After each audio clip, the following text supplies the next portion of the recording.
huyu pweza kwa mujibu wa taaluma inaonyesha ya kwamba ana nafasi bora kabisa ya kuweza kuondosha nuksi, ana uwezo mzuri kabisa kuweza kuondosha mikosi, lakini kadhalika ana nafasi nzuri ya kufanya ibital, kubatilisha masala ya uchawi, haswa huyu ukhtubut, kwa maana pweza huyu anapochanganywa pamoja na chumvi ana nafasi bora kabisa ya kuondosha athari na mashakil haya. Mimaktadatihu tajruba, haya ni katika mambo ambayo yaliyofanyiwa tafiti na yakabainika katika hali za namna hiyo.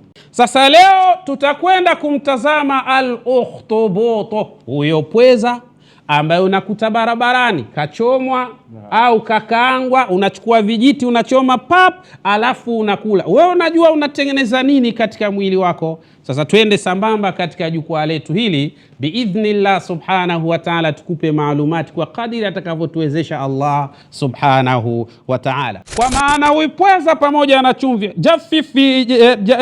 jafifhu, kwa maana mchukua yule ukhtubut, kwa maana pweza mkaushe vizuri kabisa.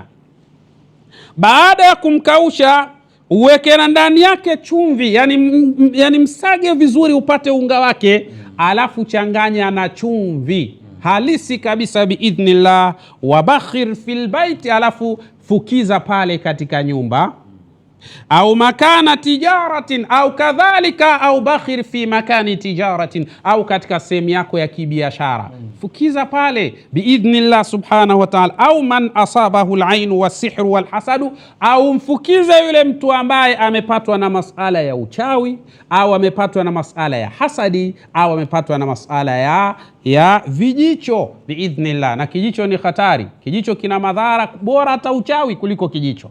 Kijicho ni hatari sana. Mtume anasema al-ainu haqqun law kana shay'un sabiqa al-qadar la sabaqathu al-ainu. Anasema kijicho kipo kweli na kina madhara makubwa. Lau kama kungekuwa na kitu chenye kuweza kupita kadari ya Allah, basi kijicho kingekuwa namba moja katika kuleta madhara makubwa katika kuipita hiyo kadari ya Allah subhanahu wa ta'ala. Kaingia harfu al-imtina li-ittifaq, li-imtina. Katika hali ya namna hiyo tunaomba Mwenyezi Mungu atulinde na atunusuru. Kwa hiyo muhimu sana ewe ndugu yangu upate hii. Lakini kadhalika unaweza ukapata unga wa ukhtubut, kwa maana wa huyu pweza, lakini iliyochanganywa pamoja na chumvi, ukaweka filma, katika maji, wataqra alaiha ayatul kursi, alafu ukasomea ayatul kursi.